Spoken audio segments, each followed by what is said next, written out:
મિત્રો, વિશ્વાસથી જીવવું કોને કહેવાય?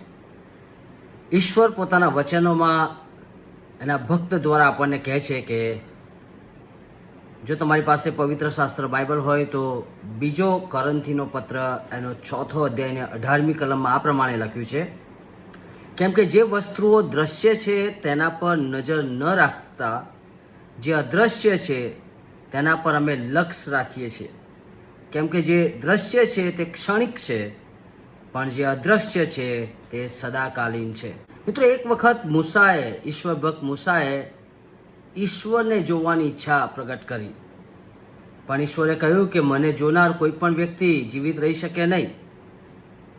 સામાન્ય ગ્લિમ્સ, એક આભાસ એ જોઈ શક્યો, પણ તમે જો એ જ મૂસાને 4000 વર્ષ પછી પ્રભુ ઈસુ ખ્રિસ્તની સાથે મહિમામાં, ગ્લોરીમાં જ્યારે તમે જુઓ ત્યારે તમને ખબર પડશે કે ઈશ્વરે મૂસાની પ્રાર્થના સાંભળી અને એ પહાડ પર જ્યાં પ્રભુ ઈસુ ખ્રિસ્તનું દૈવીય રૂપાંતર થયું ત્યાં એ મૂસા અને એલિયા પણ ત્યાં સાથે હતા.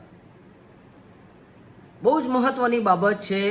ખ્રિસ્તી વ્યક્તિઓ માટે સૌથી દયનીય પરિસ્થિતિ એ આ પૃથ્વી પર હોઈ શકે, કારણ કે એમને તો સ્વર્ગ મળવાનું છે જે એમના માટે શ્રેષ્ઠ છે.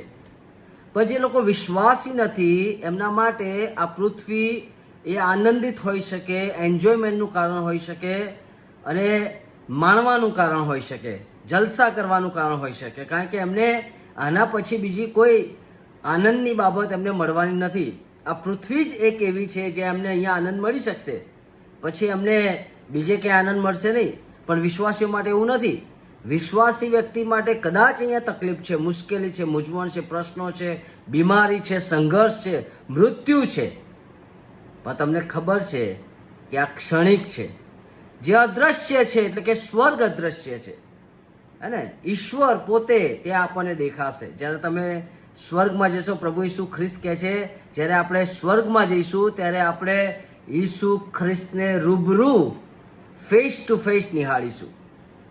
અને એટલા માટે જો તમે વિશ્વાસી છો તો તમારા માટે સ્વર્ગ એ સૌથી શ્રેષ્ઠ આનંદની બાબત છે.